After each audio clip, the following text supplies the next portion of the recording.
into order. But then you never know. We'll do the Pledge of Allegiance.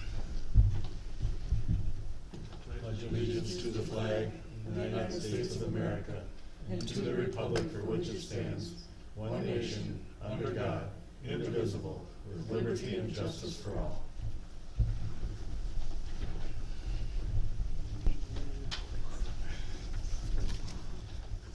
You've all had the chance to look at the agenda. I'll make a motion to approve the agenda unless Is there a our second? administrator is an addition or questions. Is there a second? Second. I was just gonna suggest, moving the, number 9 up to number 5. Before number 5, when Aaron's doing all his other stuff. Sure. You know, just a minor Okay. change, but, Sounds good. okay. All those in favor signify by saying aye. Aye. Opposed, same sign. Okay, approve the minutes from February 11th board meeting. Everybody had a chance to look those over. Is there a motion to approve the minutes? Move to approve. Second? Second. Any more discussion? If not, all those in favor signify by saying aye. Aye. Opposed, same sign. Minutes approved. February 18th workshop session. Is there a motion to approve those minutes? So move. Second? Second. All those in favor signify by saying aye. Aye. Opposed, same sign. Okay, now we'll go to public comment. Is there anybody wishes to do a public comment?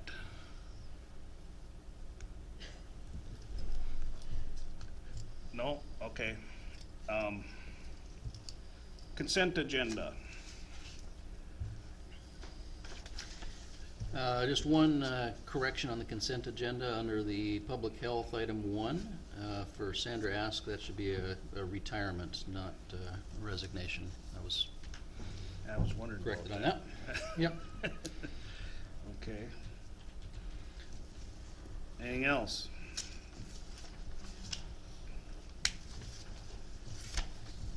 I would like to thank Sandra for her years of dedication, 14 years at the Houston County. If there are no other things, is there a motion to approve the consent agenda? I'll make a motion to approve the consent agenda. Second? Second. Any more discussion? If not, all those in favor signify by saying aye. Aye. Opposed, same sign. Okay, And Aaron's not Aaron's not here, so maybe we should move to number 5. number 5 for John. Yeah. We'll skip over Aaron. Aaron and we'll isn't come here back to him. yet, so is that okay if we? Okay. Hate to catch you So number 5. off guard there. No, that's fine. I'm like, wow, we're at 5. Okay. You guys are fast. We just want to keep moving along. Nope, no problem. So, item number 5 that we have before you today is the approval of the biennial service agreement for our Minnesota Family Investment Program, or MFIP. This is every 2-year process, and all counties go through that MFIP biennial service agreement process. So what we're asking you to approve and sign today then gets submitted electronically to the state. I'll have Karen Kohlmeyer, our supervisor in that area, highlight anything else if you'd like. Sure. So this is an allocation from the state. So this year, we're allocated to get $185,435. This is what we use to fund our contract with Workforce Development to provide employment and training for people that are receiving cash assistance. It funds our emergency assistance, some of our administrative costs for that MFIP program. Does that 185 cover? Yes, yes. So we set our contract based on that amount with Workforce Development, and then, as I said, we figure in an amount for our emergency assistance, which is people with disconnects or eviction notices if they meet criteria. And then there are some administrative costs that we can recoup through that grant. So if your costs don't amount to 185, can you carry over? or No, do you it have goes back to the goes state. back to the There are state? some counties that overspend, so anything, you know, if we underspend our allocation, and we usually try to watch that pretty closely. This year, we had a significant bump in funding, so we're looking at some different programs of, you know, are there retention services we can do for people that are just exiting the MFIP program? Are there things we can do with some of the, if there's a single parent with a non-custodial parent? So we're trying to think outside of the box, so we utilize that whole pot of money. Good. How much of a bump is that? It was like a $30,000 increase Okay. this year. Yeah. So, and then we don't know next year, so it could decrease again next year. You know, we've seen this fluctuate. This is back to levels from years ago. Right. We've usually been about the 150, 60,000, so. The additional resources give us an opportunity to do some innovative programming with our partner WDI. And so the retention services, essentially what that is sometimes somebody works really hard to get off of MFIP and they get a job, and that's when they're most vulnerable. And then something happens, a car breaks down or something, but since they're no longer in the MFIP program, we don't have any means to be able to provide assistance to help them keep their job, and they end up losing the job, coming back through the front door and starting all over. So we want to do some innovative programming with WDI to work with people after they're off of MFIP for a period of time. And then what Karen mentioned as far as non-custodial parents, kind of working more closely between our child support unit and our income maintenance. And again, doing a lot of that work with WDI. So when you see that contract that'll be coming to you, we're hoping to kind of have that wrapped up. You'll probably see that in the next couple of weeks from WDI. Some of those innovative programs will be embedded in that, but we want to be careful, as Karen said, that you know we're using those resources right now for one-time innovative types of programming, and that contract isn't a cost to the county. It's funded through this MFIP biennial service agreement. Sorry. No, thank you. Any other questions? No, this is a routine, Yeah. I hear about that with workforce development also. Yeah. So I'll is make there, a motion to approve it. okay, is there a second? Second. Any more discussion? All those in favor signify by saying aye. Aye. Opposed, same sign. John, just to clarify, this is the one that he'll get an electronic signature on? No, no, Okay. this is, we need an actual signature and then we submit that electronically. Okay. So unlike a lot of our contracts where we have two contracts with, you know, where we give a copy to the vendor, we'll get a signature on this. Okay, it's in here, so. Yeah, perfect. Okay. We'll move right into the SEMCAC agreement. Okay, the SEMCAC agreement, we work with SEMCAC and they provide transportation services for us. Primarily, these services are related to medical assistance. So if somebody has a they're eligible for medical assistance, but they can't get to appointments, it's the same as not having that benefit. And so there are certain criteria that people can meet to receive transportation to and from appointments and the like. And we work with SEMCAC to do that. Again, this is something that Karen knows more about. Hopefully I didn't mess it up too much Nope. for you. This is an annual contract. They are our volunteer driver provider, so if people don't have vehicles or don't have access, not on a health plan, we contract with SEMCAC to provide those rides for our clients. It's an annual contract that we enter into, and it's a regional contract with a few other counties as well. Is there a limitation to how far these rides go? There can be. We have to show medical necessity, so there's like a 30-60 rule that the state would like us to look at. So if you're just receiving primary care services, they want us to kind of stay within a 30-mile radius. If you can't receive that service, we need to have medical documentation that would allow us to pay for you to go outside. And the 60 miles is for like a specialty service. Like Rochester. Right.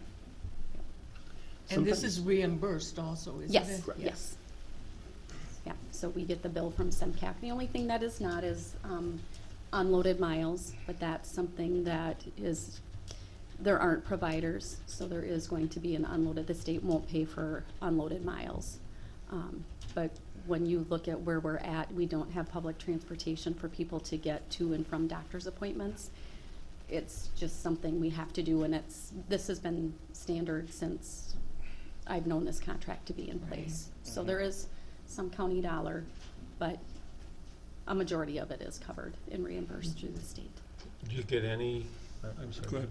do you get any volunteer driving? I mean, where they don't care to get it reimbursed, or? No, I mean, we don't see that. People might. I mean, we don't, it doesn't come through our doesn't office come though, through, you know, yeah. so, I mean, there's a lot of people and clients that we don't see that. Yeah, You where a know, you neighbor could will say, drive I'll or- I'll mhm. pick you up, yeah. Right, Okay. right. SEMCAC coordinates the program, so how that works, and really, I always thought it's kind of an odd thing to say it's volunteer driver program, but it costs us something. So essentially what it is it's Right. their mileage, they're not getting paid to do Yeah. that. Right. Besides SEMCAC and neighbors and whatnot, is there any other transportation means that are paid for? There are some, yep. There are private entities that provide transportation. Those can be hit or miss. And transportation is a difficult thing. There's a few different agencies that we know about and new ones pop up, but we don't hold contracts with them. Clients can't, like, call for a taxi to come and get them, or? They can, Okay. they can. And then do they turn in the bill and? Most of it, like we just had this where somebody needed a taxi ride, we have to contact the provider and set up payment arrangements for it, so they end up billing the county for those.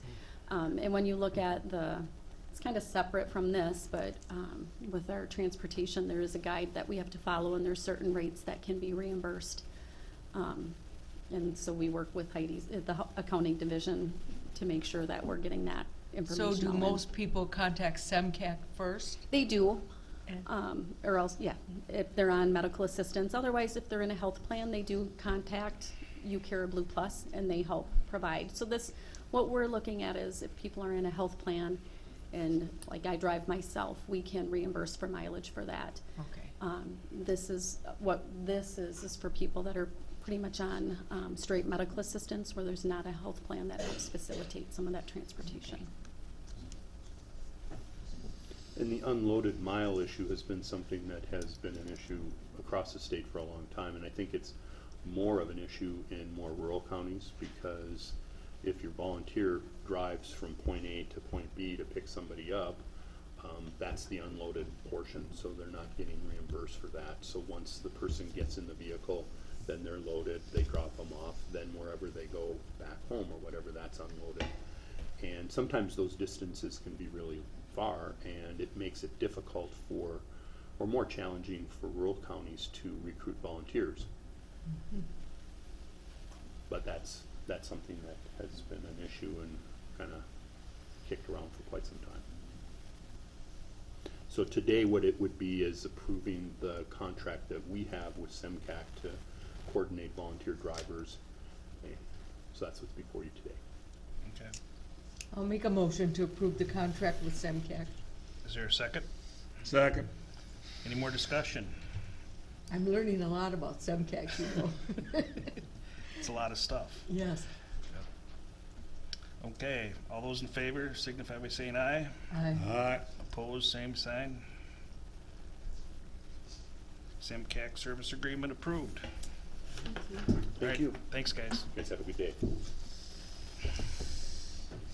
back up to the top Yep. there.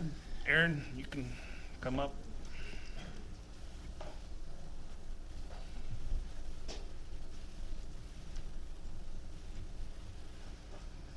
Morning, Commissioners. Morning. Morning.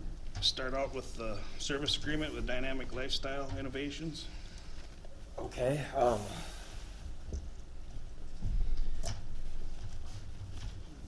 I guess, Jeff, I had sent you Yeah, some I'll information on relay that, that. if you could run through Yeah, that with the certainly. board. This is a standard contract for recycling of the e-waste in this case. Sam has reviewed it from the county attorney perspective and had two comments on it, or two concerns he just wanted to make the board aware of. Clauses that shouldn't prevent us from signing the agreement, but are not normally something in the county clause, and that's mostly because this company is on the other side of the state border, so. First clause reads that the customer guarantees that all electronics are collected in compliance with all applicable federal, state, and local laws, regulations, and ordinances, including but not limited to the Minnesota Electronics Recycling Act. Generally, this requires, as a collector, the county submit an annual report to the MPCA. We do this already via the retrack program each year, so I don't think there's any issues with that. And the second one is governing law. This agreement shall be governed, construed, and enforced in accordance with the laws of the state of Wisconsin without regard to its conflicts of laws, rules, due to the company being located in Wisconsin. So, again, shouldn't cause us to not sign the contract. Dynamic is pretty much the sole e-waste recycler in the area. So if we want to continue to offer these services, this is who we need to go with. So where in Wisconsin is this? It's They're in out- Unalaska. Yeah, Alaska? Or- Bryce County Pra- Road out on Z and Bryce all that Prairie. stuff, Okay. yeah. Yep. Okay.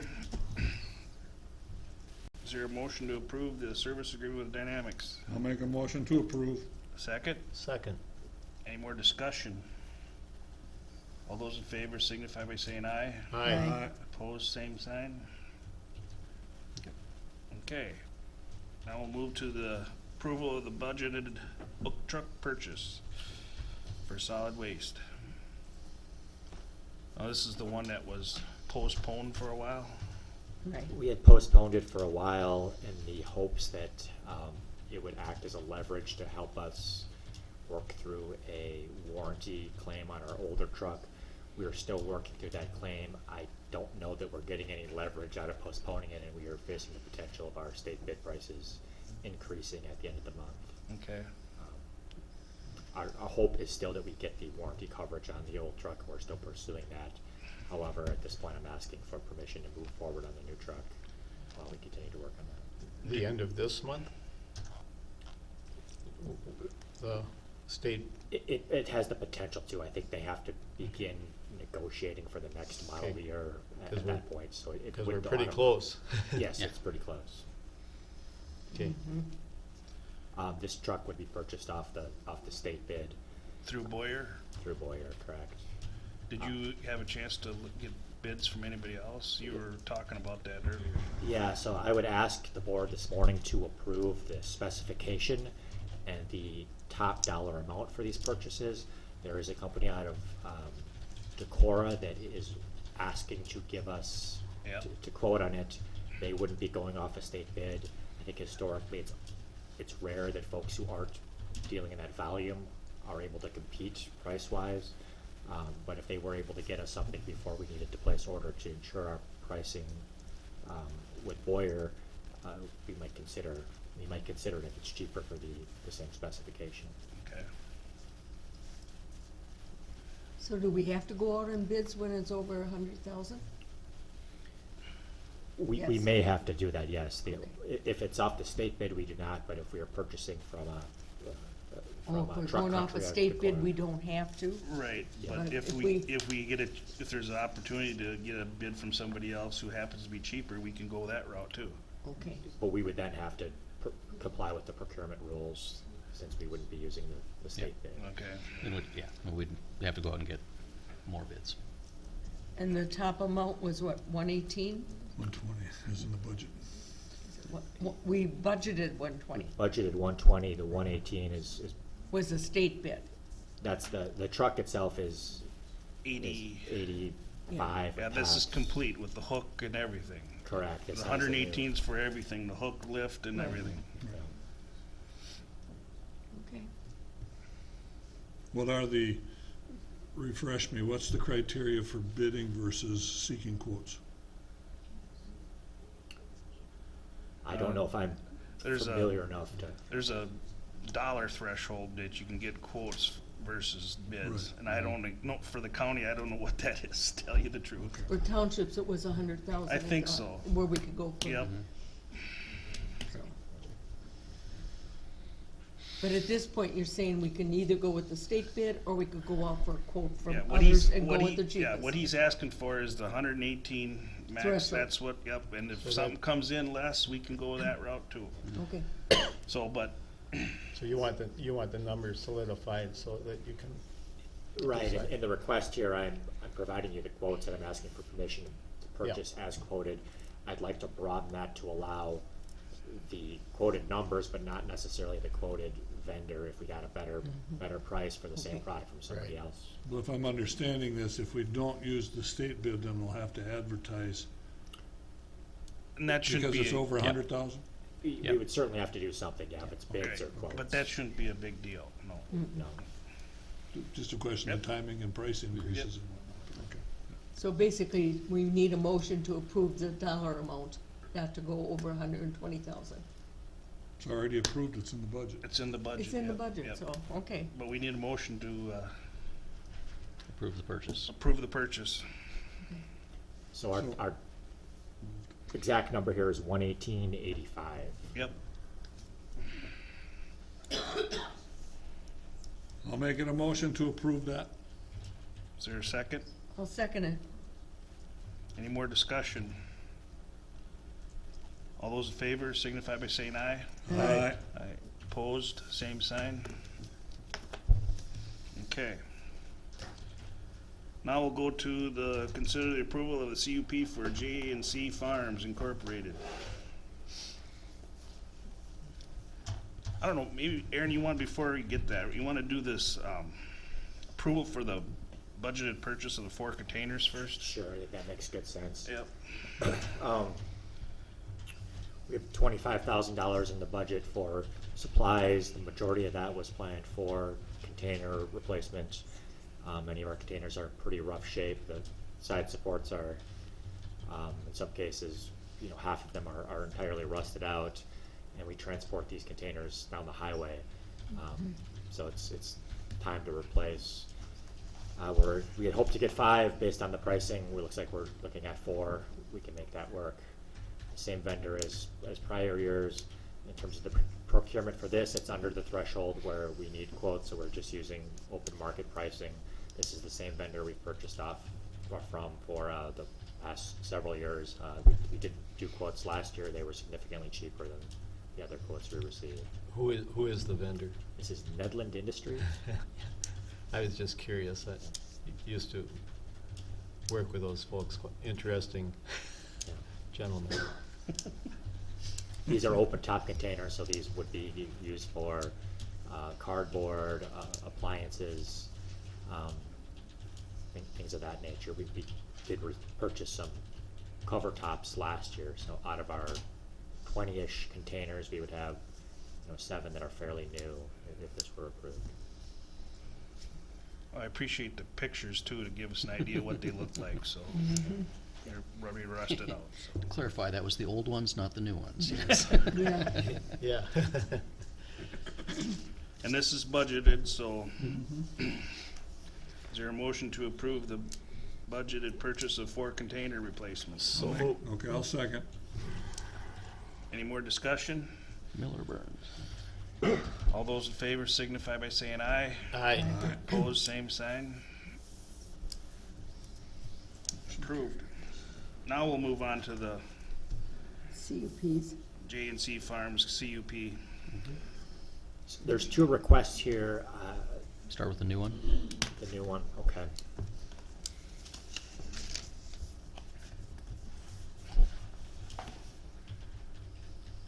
I hope everybody had a chance to read all that. Did we get double of it too? Or- Well, they're very similar. Two separate. Oh, Yeah. gosh, because I felt like I just read this and, okay, yes, I did look through it. So- Lot of paper. Go ahead. I did. The new one would be the northern portion of the existing quarry. That's the way that they chose to proceed with that. The reason there's 2 is because we cap acreage by permit at 40 acres, so they can have 2 permits allowing more than 40 acres adjacent to one another, but it requires 2 permits. So they had chosen to take the what would be the operation stockpiling and loading area as the new CUP and amend the future reserves or approach the future reserves as the amendment of the existing CUP. I sent out yesterday a memo regarding some blasting on this, and I apologize that you received that later. We had some internet issues at the courthouse yesterday, and then it dawned on me that when I hit send, it probably didn't actually send. But were you all able to, did you all receive those, and were you able to review Yeah. Yes. some of that? Yeah, I got it late last night. Yes, that's, We had- yeah. and I will go through that this morning to the extent that you'd like me to ensure that everyone is aware of what I'm recommending. The Planning Commission, or I should start earlier, this application is submitted by J&C Farms. It's represented by Kurt Roverud. The application location is the existing underpass quarry site, which is west of Spring Grove. The application is for an amendment of an existing mineral extraction CUP and for a new mineral extraction CUP. It's all in the Ag District. In terms of the proposed project, it's very similar to what's been occurring there in recent years. The Planning Commission is recommending approval of the new CUP, and there are a series of conditions that they've attached to that recommendation that I'll go through. I think it might be useful to touch on the blasting information I sent out before we jump into conditions. The primary reason for the application was to reduce setbacks that were put in place at distances greater than the standards in 2008. At that point in time, there was some housing proposed in one area, and there were some concerns from neighbors in another area about the effects of the blasting on their infrastructure, in particular on their wells. If you look at the memo I provided you, it shows some locations in the quarry, and those locations that are being identified are areas where the blasting company has taken measurements with a seismograph during blasting events. The county requested the recent blasting records, and we obtained records from the last 3 blasts, and they take 2 readings, or they take a reading at 2 locations during each blast. So we have 6 readings we're looking at to try to get an idea of what are the impacts, ground vibration impacts at these respective locations.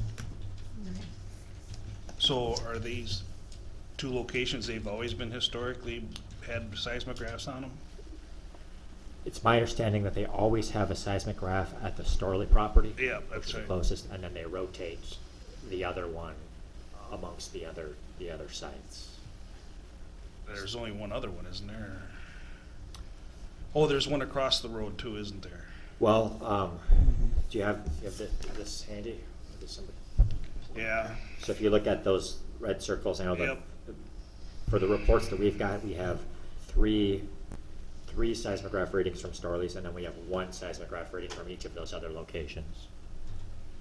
So every time they have one at Storley's, and then they choose where to put one based on who wants one, and I guess the discretion of the blasting contractor. They use a third-party blasting contractor to do the blasting.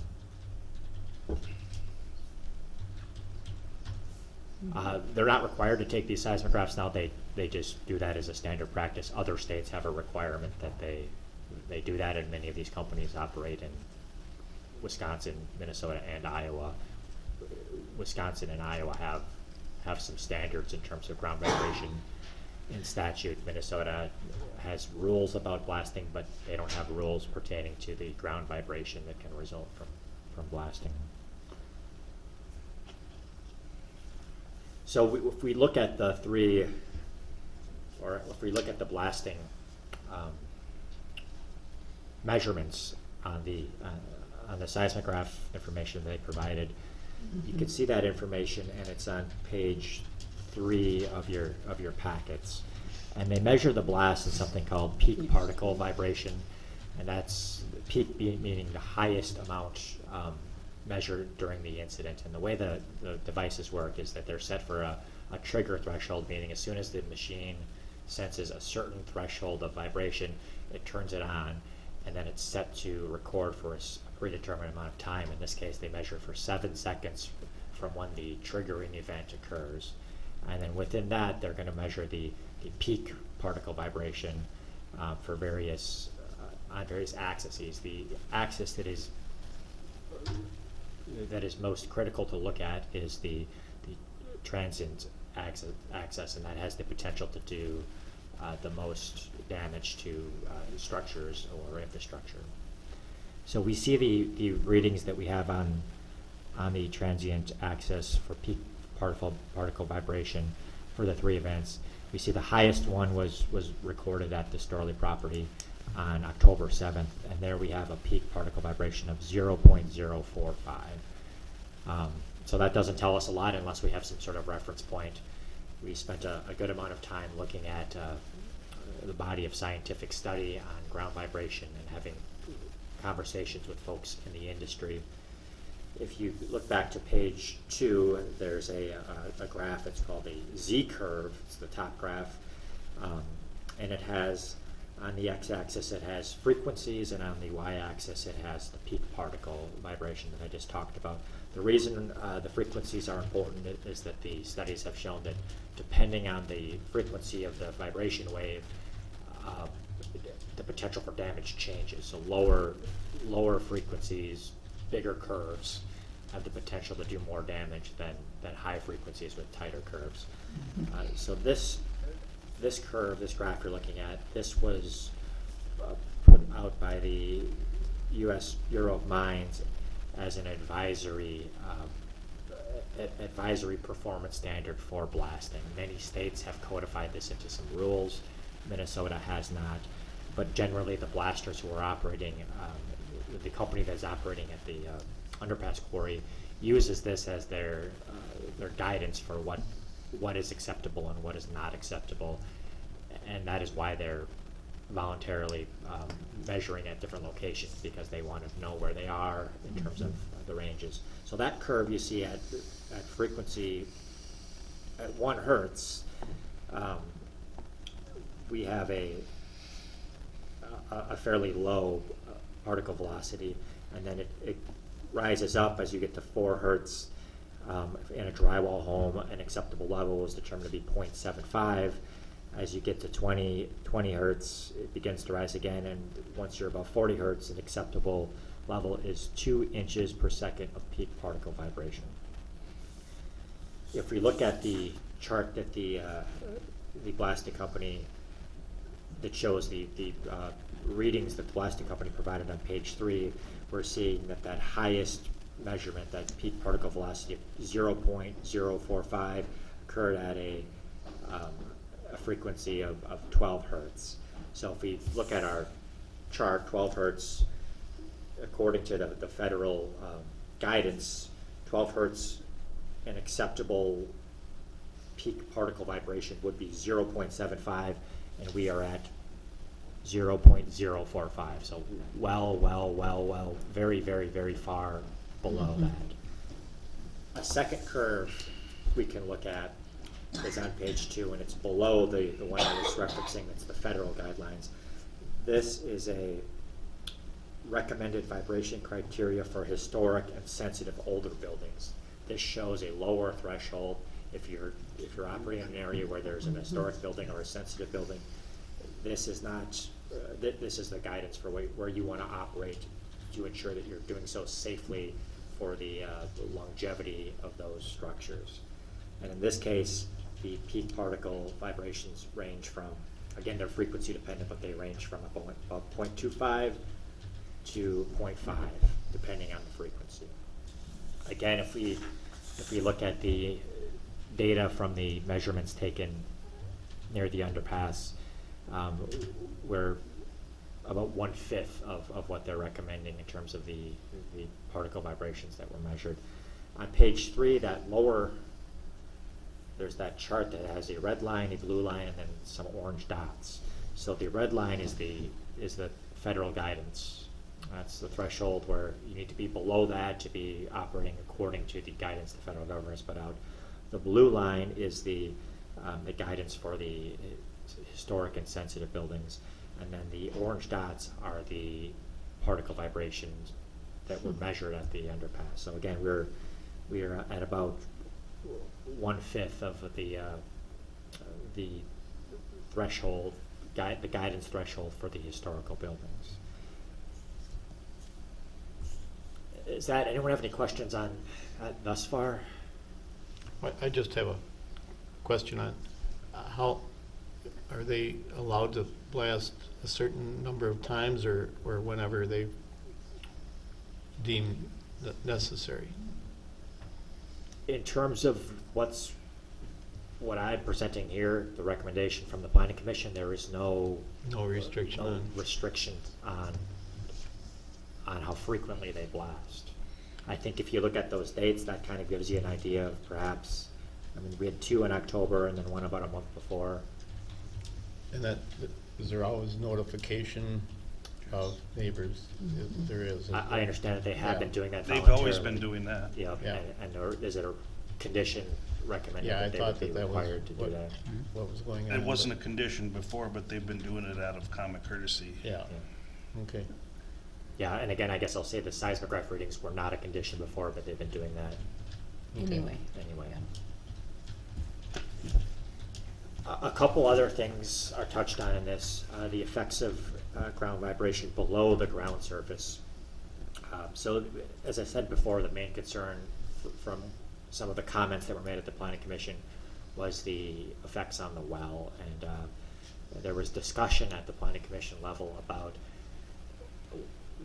can you rely on these seismograph readings that are taken at the ground surface to inform you about what is occurring below the ground surface.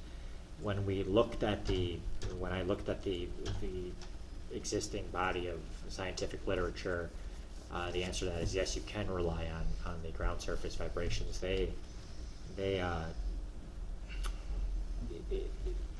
are how the vibration travels is affected by the localized geology. However, a general statement can be made that the surface level vibrations will be the highest peak particle vibration, and as you move down, those readings will be lesser. I just threw a couple of quotes out of some of these reports in there that demonstrate that. There's been studies of blasting and the effects on infrastructure beginning in the 1940s and up until now, hundreds of published reports, and the consensus within them is that you have your highest readings at the surface, and as you go down, not that you have no vibration, but you have less vibration than you have at the ground surface.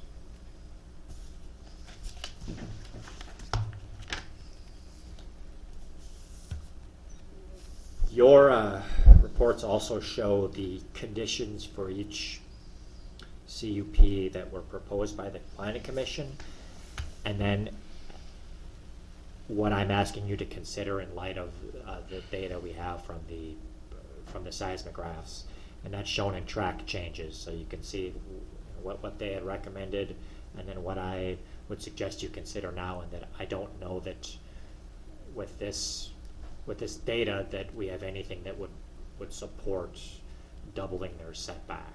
It seems that they're well under any reasonable industry standard. I don't know that we would have anything in the record that would justify a doubling of their setback. And for that reason, I would ask you to reconsider that part of the Planning Commission recommendation. Another 50 feet isn't gonna come any approach to the distance from the Storleys, is it? I mean, it'll be 50 feet closer, obviously, but Yeah. it's still well beyond the distance. Correct. There's two distances that come into play here. There's one standard that says the mine must be 1,000 feet from a dwelling, so Yeah. we would be satisfying that. There's a second standard that says the mine must be 50 feet from the property lines, and we would be satisfying that. Currently, the recommendation is for 100 feet from the property line. In terms of what the difference would be, well, again, that's hard to tell, but if we are requiring that they monitor at the receptor source, the Storley's house and the various other houses, to know the magnitude of the impact. It is my thought that that's a better way to approach it than just stating it must be a certain distance, because that the magnitude of the impact at the house is going to be dependent on distance, but also the amount of explosives used, other variables, I guess is what I'm saying. And what we're ultimately concerned about is the amount of impact at the receptor house. So however they want to achieve compliance in terms of if they use smaller charges, if they use larger time delays, I think it's appropriate, provided they're within an acceptable range at the receptor house. So in terms of what I'm asking you to consider,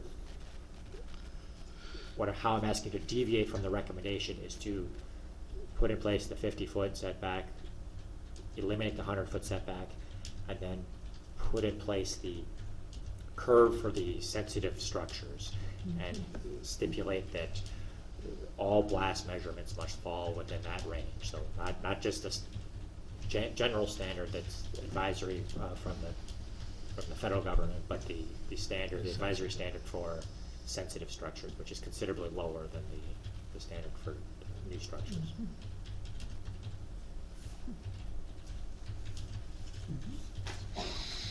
So right now, you're looking for a motion to approve the CUP along with the amendment?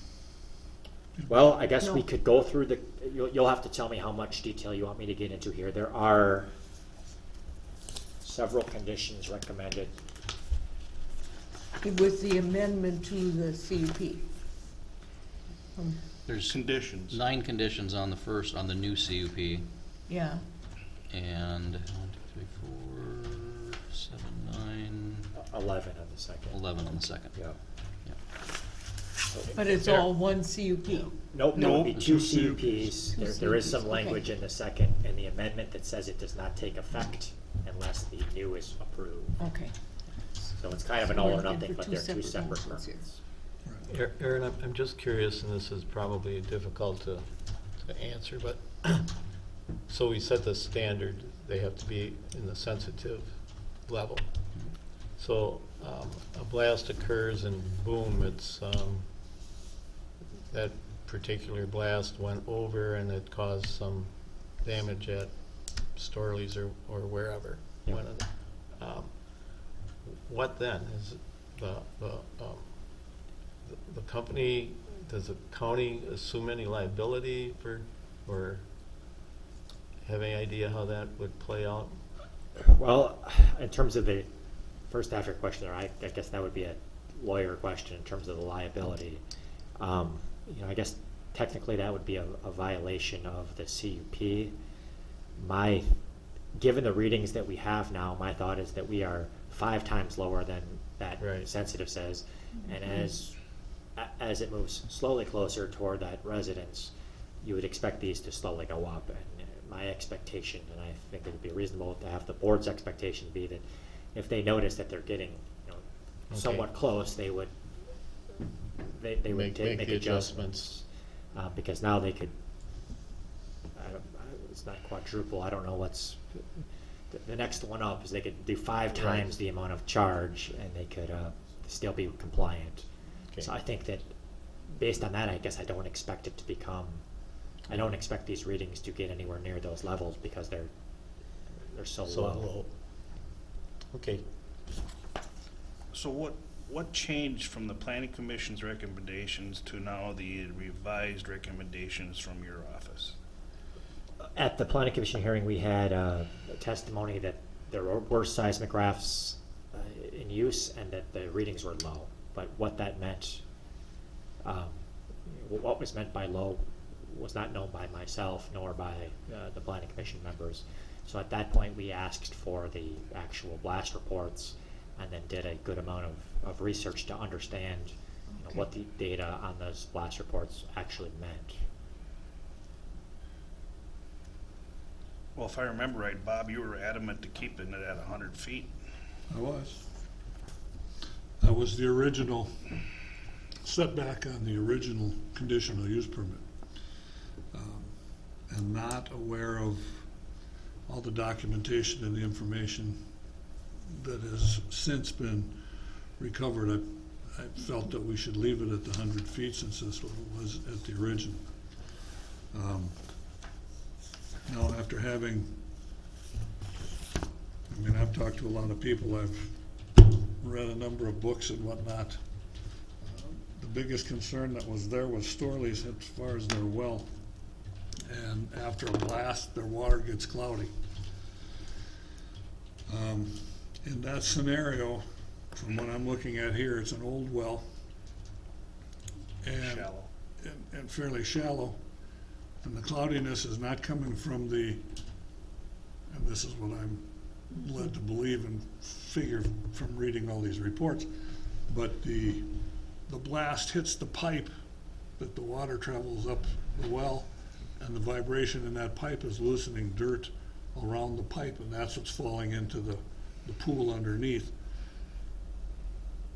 It isn't that the water area is being shrunk, that sand is falling into it. It's dirt that's falling down from the pipe because of the vibration in the pipe. The vibration at the level, the top level, carries down that pipe. So the well isn't being destroyed, it's just the little bit of dirt is gonna fall in and From the pipe. from the pipe. And with that in mind, it isn't gonna change whether it's 50 feet or 100 feet, as far as the reaction to the blast. And if we have the blast reports coming to the county so that they don't exceed the limits that are set, But doing this, aren't we creating a new ordinance doing that? I know it's a condition, but you're actually making new ordinance requiring these readings and a threshold that it can't go over. well, it's a specific condition to this To this petition. operation. Other operations gonna depend on how far buildings are away from it, but we can still require that they do seismograph readings without changing the ordinance.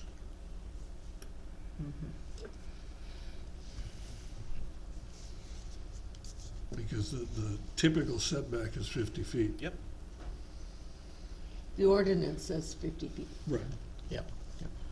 Okay. And after you researched it, 50 feet is okay. I don't have a problem with the 50 feet, Okay, that's what I'm saying. based on the reports and the seismograph information that were received. And in this particular circumstance, lowering it to be below the level of historic or old buildings is an additional protection as far as the adjoining property owners. Okay. Historic old buildings, what property is that? Well, That's I guess just a I'm guideline. not That's saying just that a- there's Okay, I was just, There- yeah, I'm there just- aren't any, it's I just- didn't think there was any, No. but No, there was just a it's just a farmstead, there's two farmsteads, correct? correct. So there's just a recommendation Yep. for blasting levels generally applicable anywhere for historic buildings. It makes it more stringent for this Correct. particular case, yeah. Okay. So being on the planning commission board, do you want to make a I motion? don't know if Aaron's got anything else to add.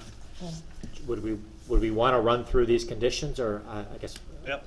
Okay, so first condition, this is for the new CUP, permittee shall comply with all federal, state, and local laws and regulations. Second condition, the county may enter onto the premises at reasonable times and in a reasonable manner to ensure the permit holder is in compliance with the conditions and all other applicable statutes, rules, and ordinances. Can I ask one question about that? I noticed that that condition's been put on CPs lately. Yep. What does that mean? Does that mean that you can come onto that property at any given notice without any notice? I guess I wouldn't think that would be reasonable. Okay, that's what I'm trying to find out, the reasonable part, I guess. It's meant to prevent the permit holder from barring the county access. So you're asking permission, or you're requiring permission for you to come on the property? If we need to go on the property to assess it, they would not be able to deny that request with this condition on it. Is that legal? I'm just asking, but, I'm not aware that it's not. like for quarries, you have to have MSHA training in order to enter a quarry. I don't know if I anybody's think that aware would of fall into a reasonable manner. We can't just go wander Well, around it's an the back of the MSHA property. rule, cause Right. I've seen quarry owners that get kicked out because they haven't been through the MSHA training. So, they got kicked off their own property because MSHA was there and said, you can't be here. Mhm. So that's something to consider. Yeah, I'm I just would think saying. that if there are requirements that we need to comply with in order to view something, that would again be reasonable for us to need to comply with them. Okay, you can go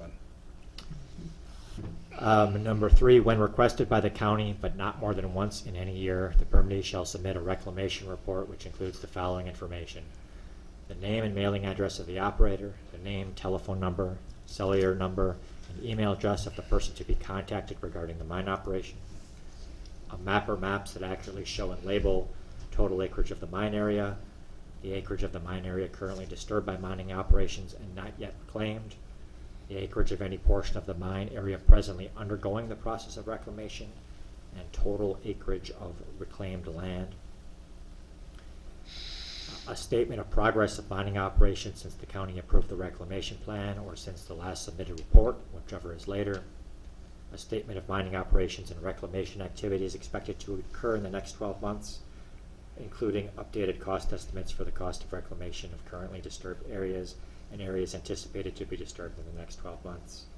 And a certification signed by the operator that the information provided is true and accurate. Is this a recommendation from the Plan Commission, Bob? Right. Does that seem reasonable to have a yearly report on that? The idea here is that well, I guess in this case it wouldn't necessarily be yearly, it would be not more than once a year, but when requested, meaning we couldn't. So it's not required to be a yearly thing, it'd be just when requested? Is that This what would you're saying? be just when requested, but you could not request twice in any 1 year. Okay. Go ahead. Number 4, final reclamation shall meet the county zoning ordinance standards after mining operation ceases. Number 5, a financial assurance shall be filed with the county treasurer in amount not less than $15,000. Financial assurance requirements. The financial assurance shall be in the form of a bond, cash deposits, irrevocable letters of credit, or other security in such form and sum as the county board may require, covering the cost of reclamation of the property. Bond shall be issued by a surety company licensed to do business in the state of Minnesota. Each bond shall provide that the bond shall not be canceled by the surety except after not less than 90 days' notice to the zoning office in writing by registered or certified mail, not less than 30 days prior to the expiration of the 90-day notice of cancellation. The operator must deliver a replacement bond or approved alternative financial assurance, in the absence of which all non-metallic mining shall cease, and the county will begin actions to call in the bond.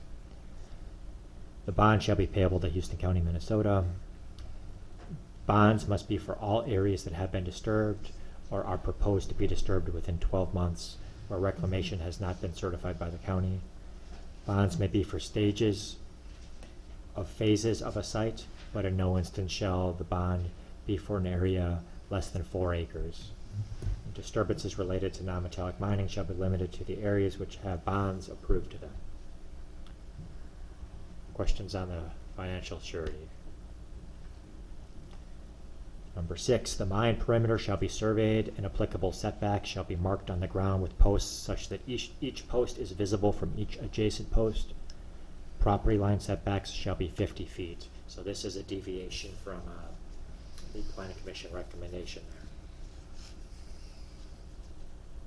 there. The survey is the deviation? No, No, No. The 50 feet 50 thing. feet, 50 feet. correct. yeah. So the proposal here is 50 feet, which is what is in our ordinance, removing the southern property line setback of 100 feet, the extra setback. Number 7, the permittee shall maintain a list of owners of property within 3,000 feet of the site as measured from the approved mine boundaries who wish to be notified in advance of blasting. The Permittee shall contact all owners of property within 3,000 feet of the mine site and inquire whether they wish to be included on this list. Notice will be provided to those who do 24 hours advance of blasting. Number 8, seismographs shall be used to monitor the effects of blasting on neighboring properties. The permittee shall notify the owners of buildings located within 1/2 mile of the mine site of the option of having a seismograph periodically located on their property. The permittee shall hire a third party to place and monitor seismographs and make the information collected available to said property owners. At least 2 seismograph measurements shall be recorded for each blast at 2 of the participating properties, or if permission from neighboring property owners is not granted, on a location to be determined by the blasting contractor. Measurements shall be taken using industry standard practices and shall not exceed the curve shown in the following chart. And then below there we have a chart showing the curve for historic and sensitive buildings. This is again a deviation from the Planning Commission recommendation that did not reference a chart or any threshold for blasting. The initial recommendation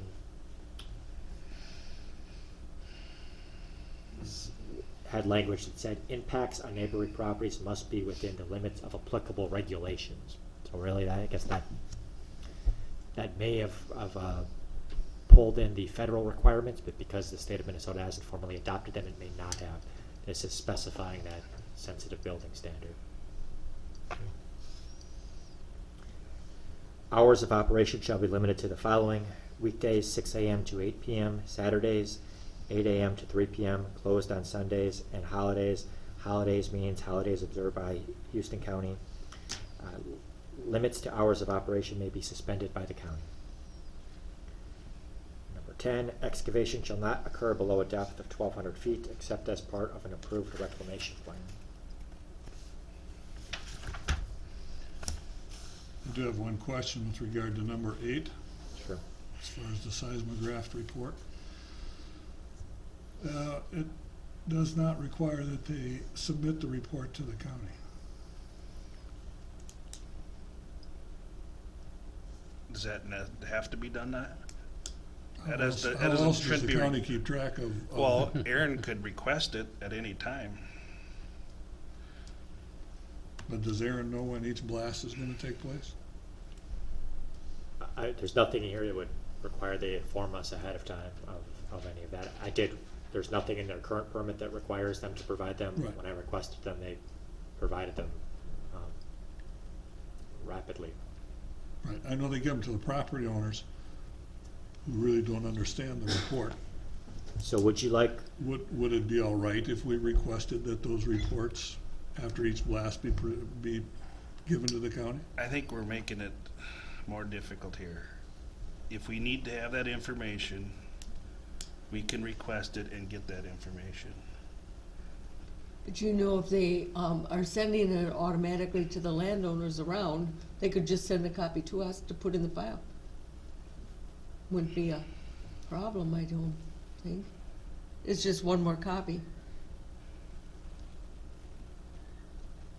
I don't know. It allows the county to keep track of the blast information, rather than having to ask for it and not knowing when the blasts occur. When they do a blast, they just send it to us. And if they're sending it to everybody else, send one to us. They're giving, I don't think they're sending it to them. When they do the blast, they present the landowner with the results. The results of the reading. Yeah. Yeah, the line in paragraph 8 reads. You're just adding another layer of expense, that's what I'm saying. We're already up to 40,000, so. It's a pretty minimal expense just to send us a copy of the report. I mean, they blast 3-4 times a year, so it's pretty minimal from that perspective.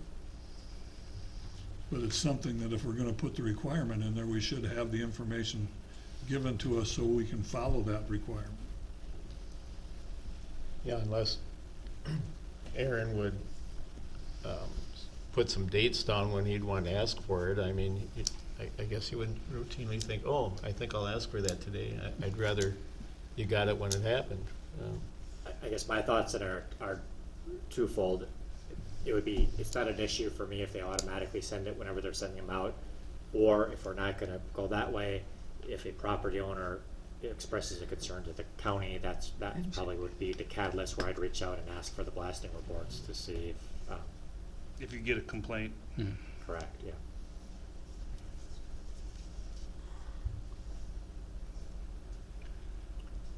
Well, Since we're changing the setback, I would prefer that we have personally, I would prefer that we have the reports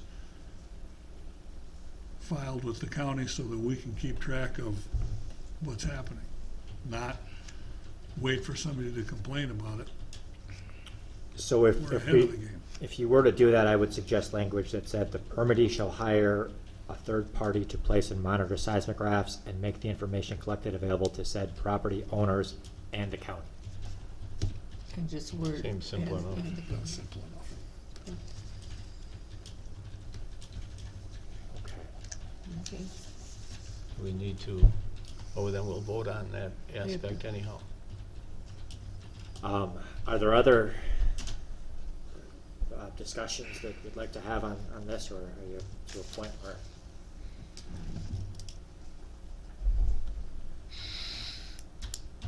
if not, is there a motion to approve the CUP I With the would recommend conditions. that you. with make- all the conditions? I'm not making a motion, I'm making, let somebody else do that. I'll make a motion to approve the CUP for the J&C Farms with the one addition under with the findings as stated, with the addition, the county also gets a report. I'll second that motion. Any more discussion? If not, all those in favor signify by saying aye. Aye. Opposed, same sign. Now we'll go on to the second one. Second one, much of the information is going to be the same. Actually, this is the conditions are a little bit, a touch different. The main difference is that this one was recommended with the condition saying that it only becomes valid when conditional use application 2009 CUP 54902, the one you just approved, is approved. So this is limited in that way. Beyond that, the conditions are identical. The operation and the blasting effects, and all of those things are essentially identical, but I'd be happy to touch on any aspect of it you would like me to. You'll put that same requirement in this one that we changed in the last one?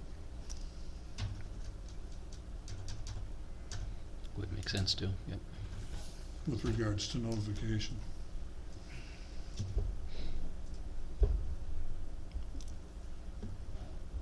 Okay. I will note one highlight as far as number 5, where it says final reclamation shall meet the county zoning ordinance standards after mining operations cease. There was some discussion with regard to what they were going to do for reclamation at the meeting, and wanted to make sure that the zoning ordinance was met and that the soils were placed per the ordinance rather than per whatever they felt like, that the ordinance standards were followed for the reclamation. But it's also can be changed. The landowner can It can come be to the changed county and they depending on could the change use. their reclamation plan in case they had a different idea of what they Right. wanted to do, correct? But that had to be approved. Well, of course, To it's gotta be change approved from by the- the county, from the but county. they have the right to come and change the reclamation Ask- plan if they'd like Ask to. permission to change, yeah. Yeah. Have a reason to change.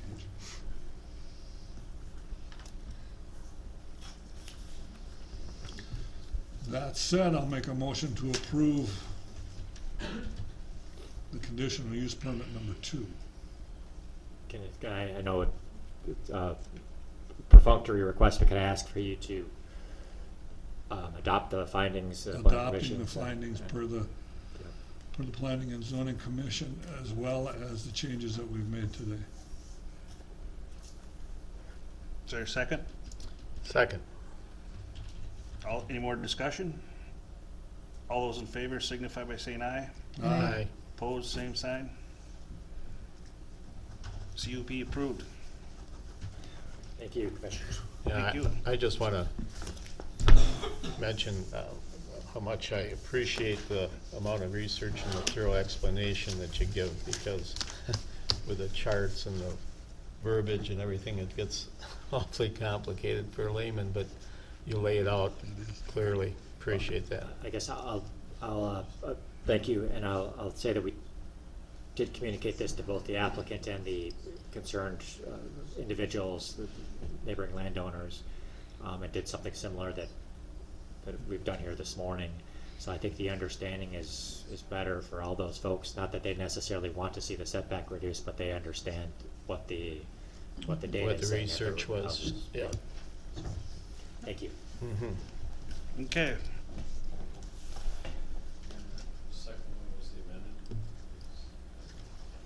Okay, we'll move on to the consider the appointment of Brad Hoshite to Extension Committee.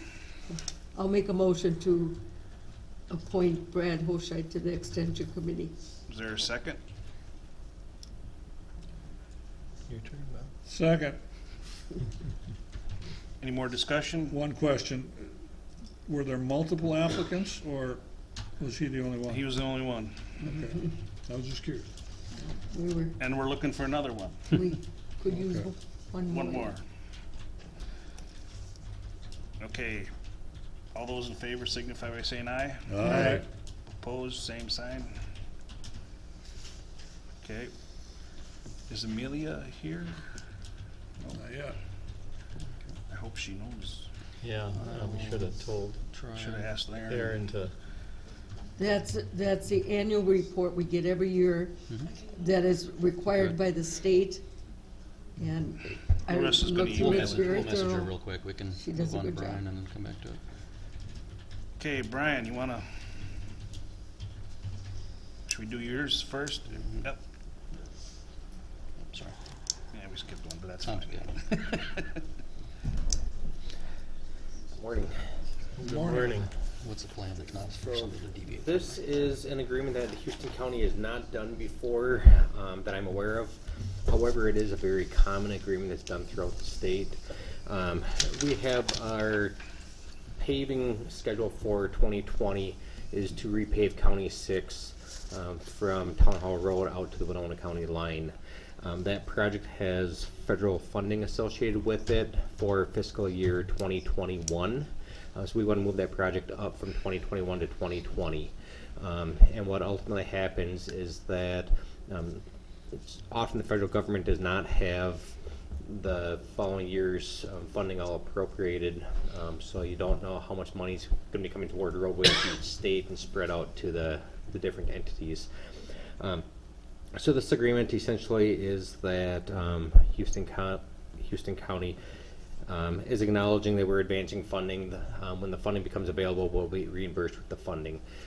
What happens for the funding is that the project gets built, it gets paid for using our county state aid account, and then when the funding becomes available, then the money gets flipped from state aid money to federal money. So I know within our district this happens probably about every other year. Some counties doing this. I have reviewed the contract. There's one minor change that's been changed in here, just a typo. I talked to our county attorney, so got Sam's input on the contract, and we all agreed to proceed with this. The only other option, if we don't approve this contract, is to delay the project until 2021.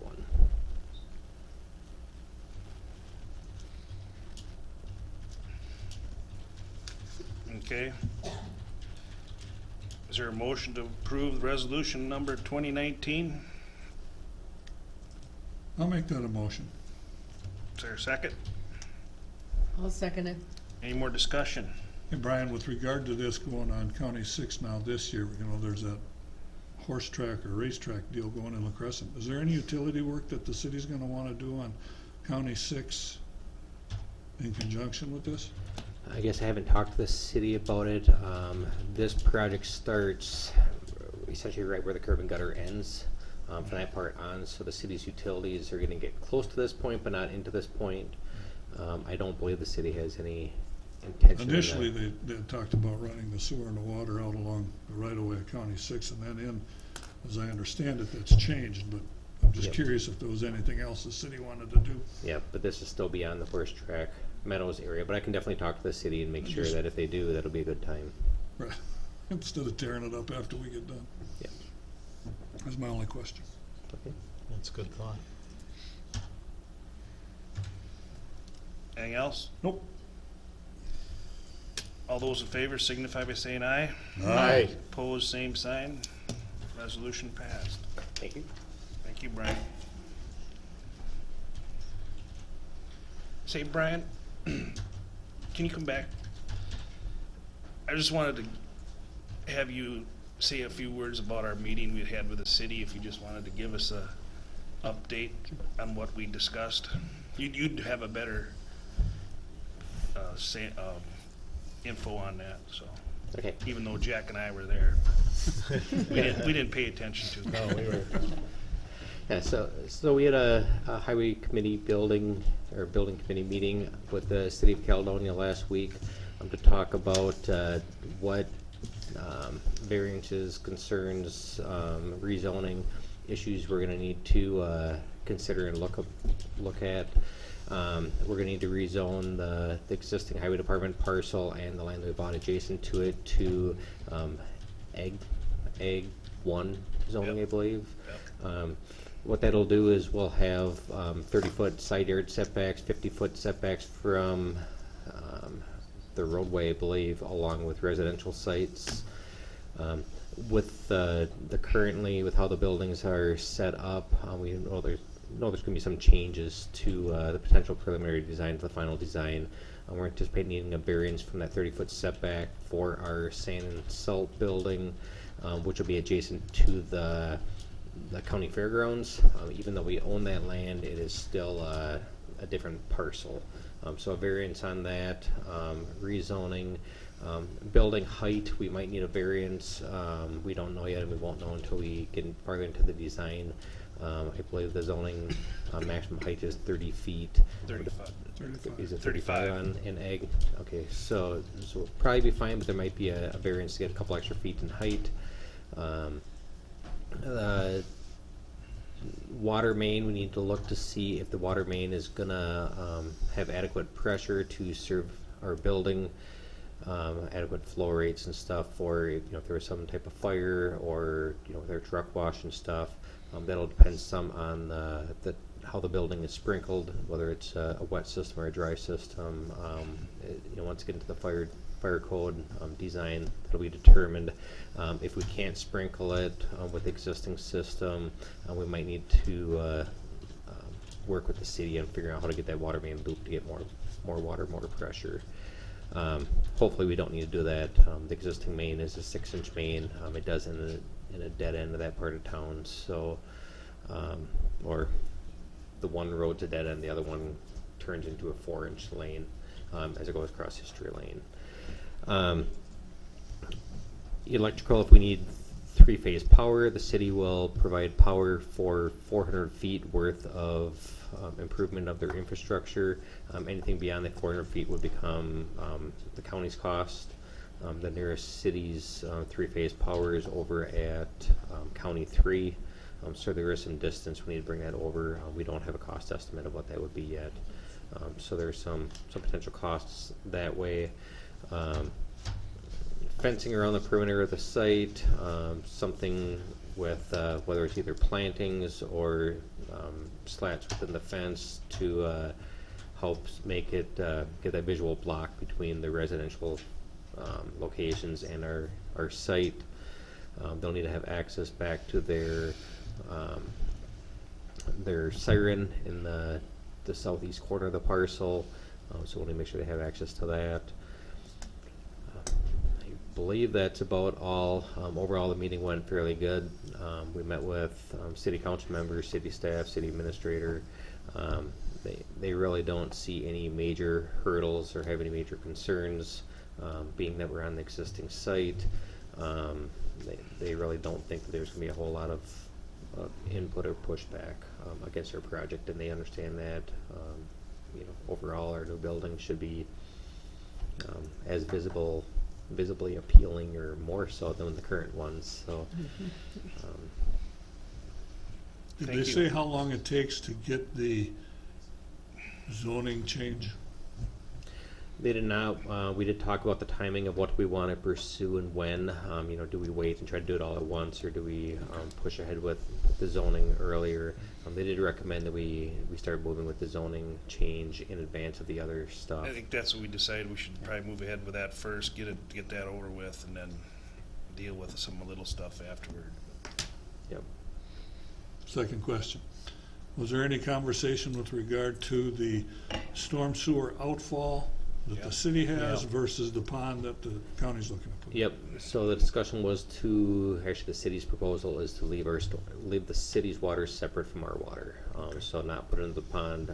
Putting it into the pond there's potential of reducing the size, or potential of reducing the volume of water running off.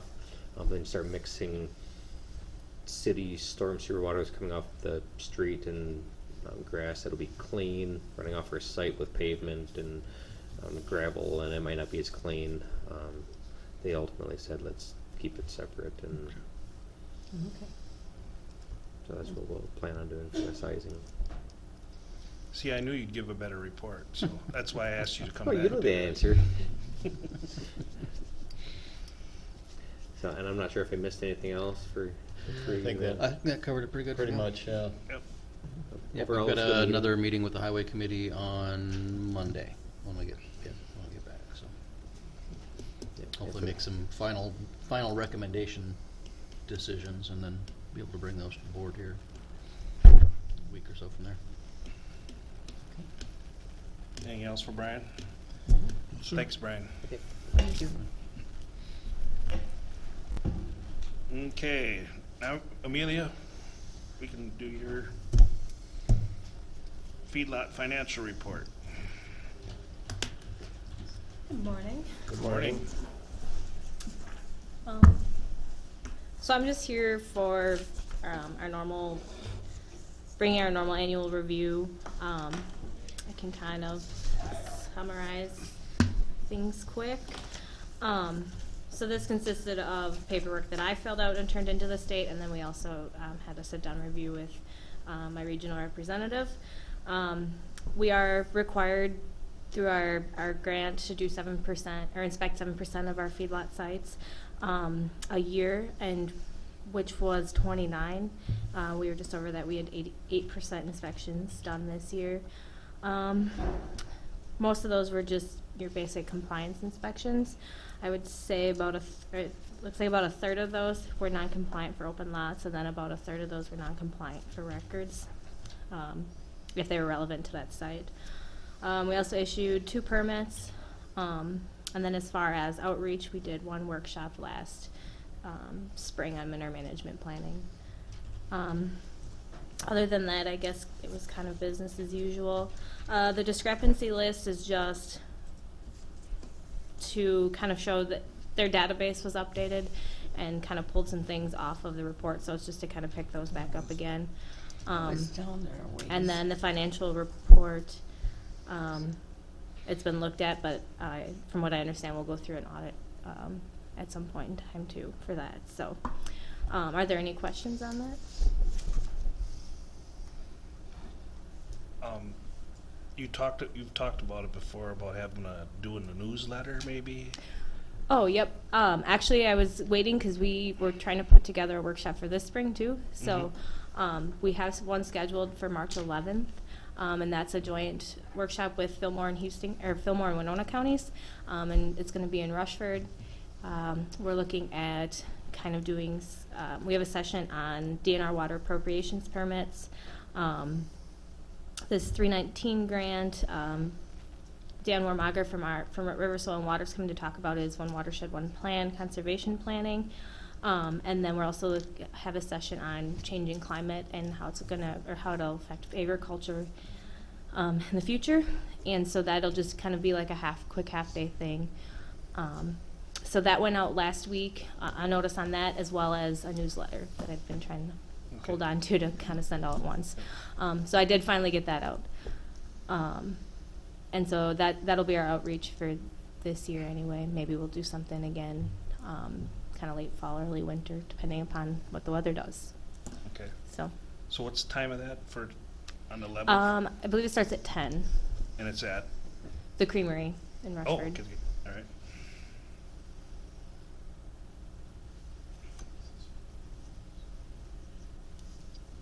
Anybody else have any other questions? Not for me. So do we have to approve any, I guess? Yes, you'll have to approve this, and then I'll need a signature on that as well if it gets approved. Okay, we need a motion to approve the report. So move. Second? Second. Any more discussion? All those in favor signify by saying aye. Aye. Opposed, same sign. Okay, report approved. Good, I found it. All right, thank you. Thank you. It was sent on 2/21. Okay, now we'll go to, Too late now. let's see, we've been bouncing all over. Action here. item 10. Yeah, because we did 11. Yep. So 10's the last one. Yep. And this is the approval for the FTE change for Lynn Kelch, Financial Tech Clerk. Who's going to present that? or- Had to add a couple things, so it's item 10 on their sheet. Usually I don't question what the Personnel Committee recommends, but I didn't see anything in advance why we're doing this. And was it budgeted? That's why I was questioning what we're doing here. It wasn't budgeted, and, yeah, so. I guess.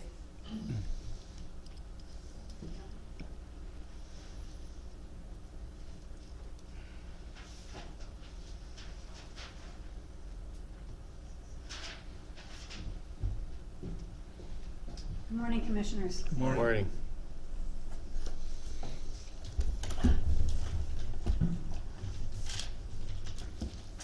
So this actually stems back to 2016 when Heidi was appointed full-time to Human Services. And you had indicated that, you know, the .4 position that was lost by finance would be addressed and researched, and it never has been.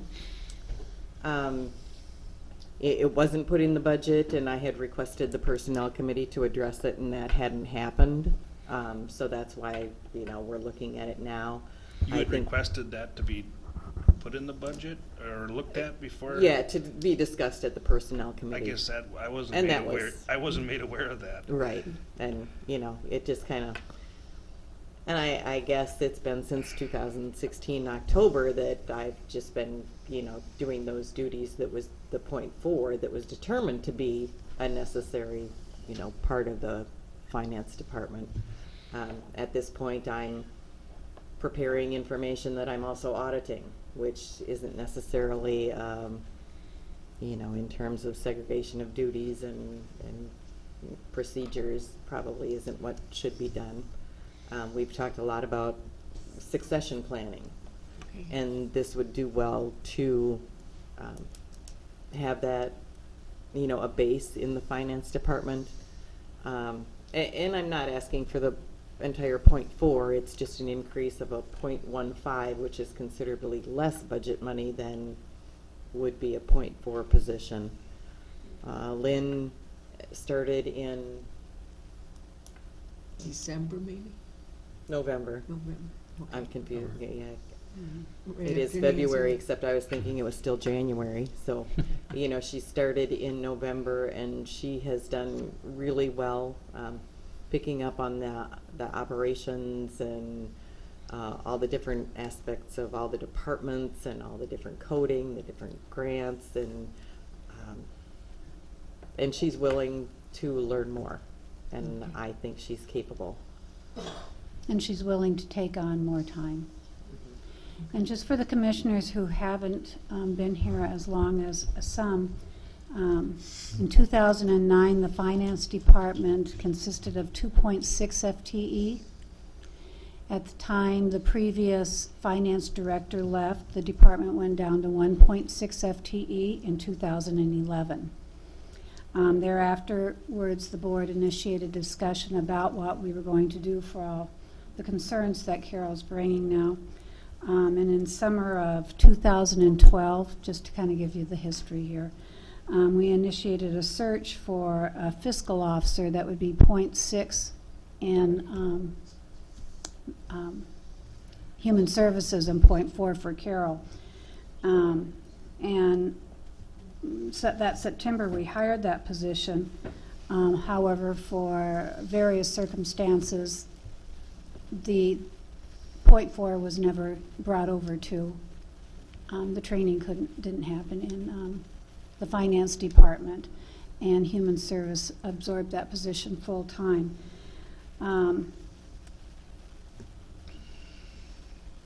I believe that was in 2016, October, the board made that determination.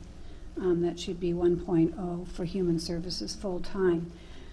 So from that date forward, Carol's been picking up the brunt. We had, we've had a change in staff that we've talked about with Lynn coming on board. That was time to revisit it. And it is only a .15 request.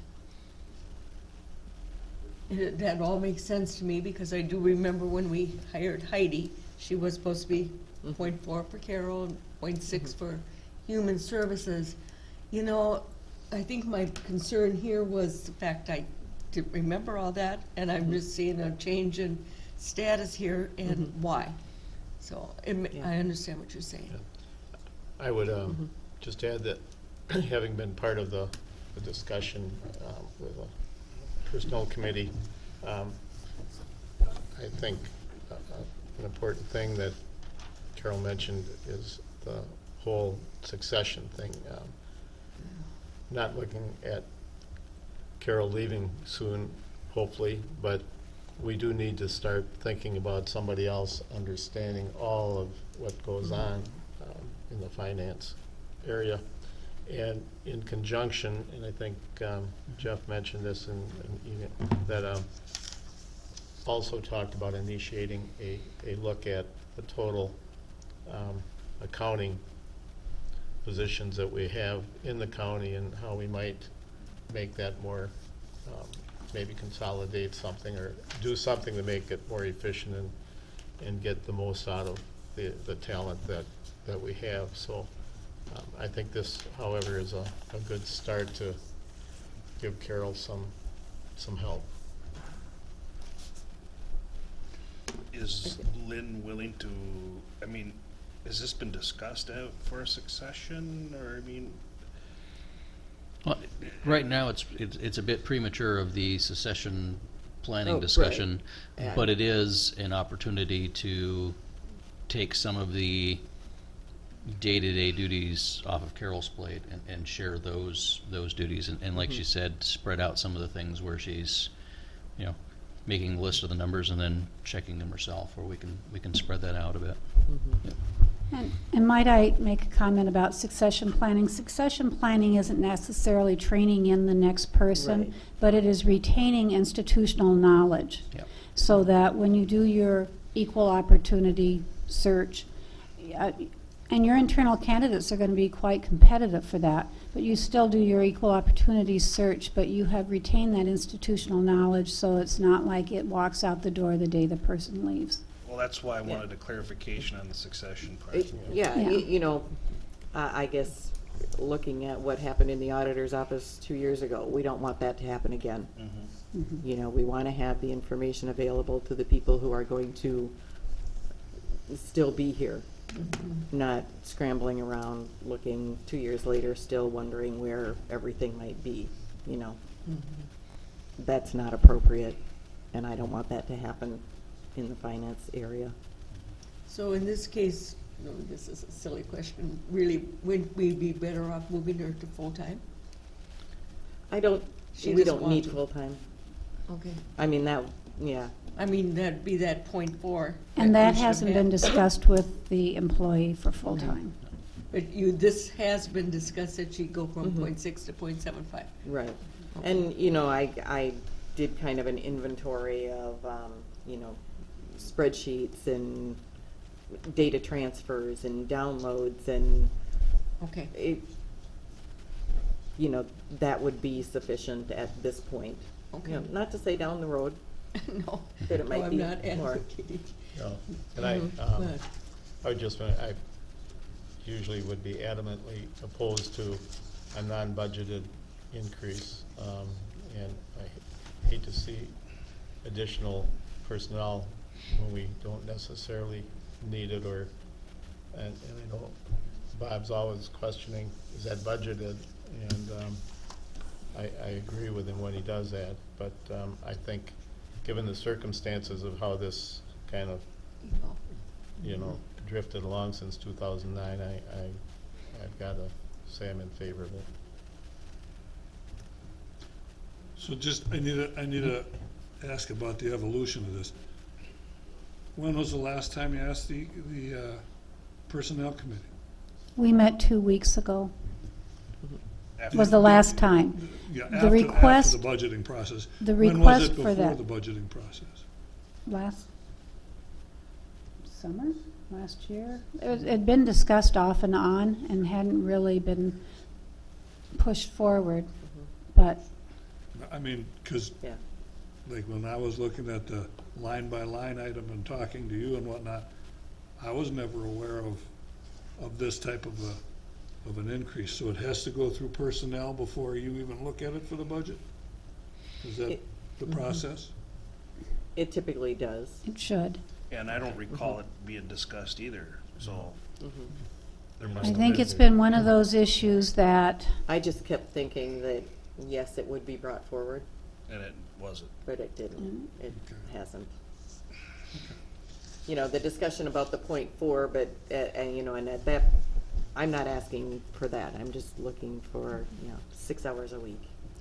I think it's been one of those things that, to use an old phrase, you can't keep, too busy driving and you didn't stop to gas up the car. And it was just, the .15 just kept slipping past us. So the extra cost of 98.28, that includes insurance and salary? Yeah, also? that'll be the package. Package? Does this make it a benefited position then? It Yeah. already is a already benefited is, position. Well, it increased the benefit, didn't it? Well, it will, yeah, Yeah. by Right. .15. Okay. Mhm. Now, that's already included in the $9,800 something dollars that, Right. 98.28. yeah. I have And, to pull my glasses down if I want to see it. and really in looking at the new employees that have come on since we approved the 2020 salary budget for wage and salary for the entire county, we've already had changes where that's lower. So this really will not increase the overall salary wage budget Countywide. countywide. Good. Okay, any more questions? I'll move to approve. Is there a second? I'll second it. Any more discussion? I just would have liked to gotten a lot of this history before the meeting, because it didn't And make we sense did to have me. the meeting, and then I was out last week, and Oh, I didn't it's okay. notice the agenda. I mean, and I'm not said, opposed to it, I just Oh. needed clarification. Mhm, yeah, Okay, well, you should have that. yeah. Before you vote. Right. I need to mention that Carol was out last week with two twin granddaughters. Are they 3? 3, yes. And happened to be here in the hallway, and one had her princess dress on because she was at Mimi's castle. This So- is my castle. It kind of looks like a castle. Kind of does. It does. Yeah. Mhm.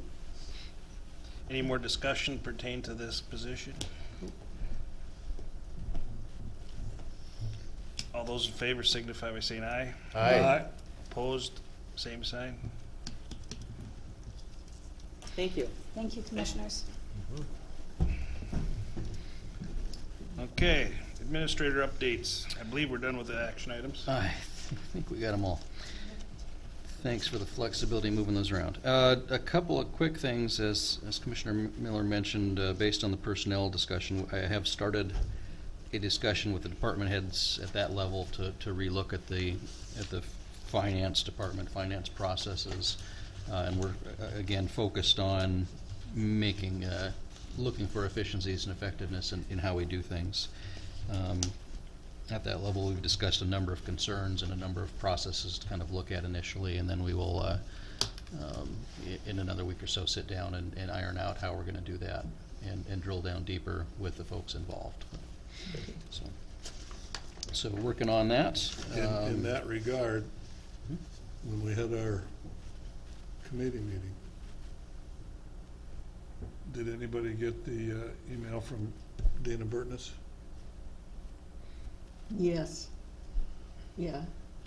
You wanna talk about that at Yeah, she your was- comment period, Okay. or? She's not on the, Well, That's fine. we're straying away from. Yeah. Okay, let's- Sorry. We'll let's talk check about the- it at comment period Okay. there. We can or talk- your we'll Commissioner report, I mean. All right.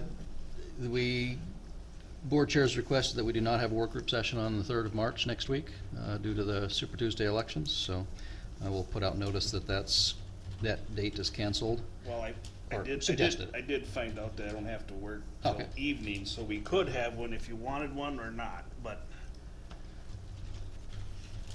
I had the election judge, you know, but I don't have to do usually it we till. would have given up the last Yeah, so Tuesday in we could- March we could do because it, of the, Yeah, so we so could we do it could- the last Tuesday instead. yes. Okay.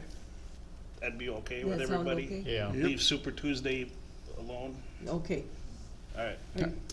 Yep. Okay, so. Super Tuesday. So with that, Donna and the team have been working diligently to get all the packages and stuff out to the election judges and all the election judge training. And so, Yeah, she's been working really hard and putting in some long hours for Yeah. all that. yeah.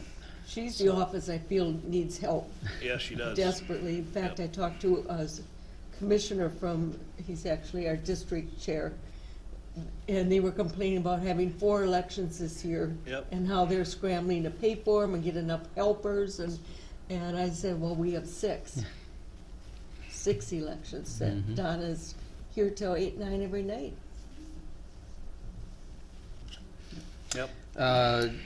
Had a good meeting on Thursday and Friday on Thursday with the Pathways Group, so the newer administrator coordinators from across the state, and AMC has updated their list of counties with new administrators and coordinators, and I think it's now more than half of the counties, or close to half of the counties, that have somebody in the seat for less than 3 years.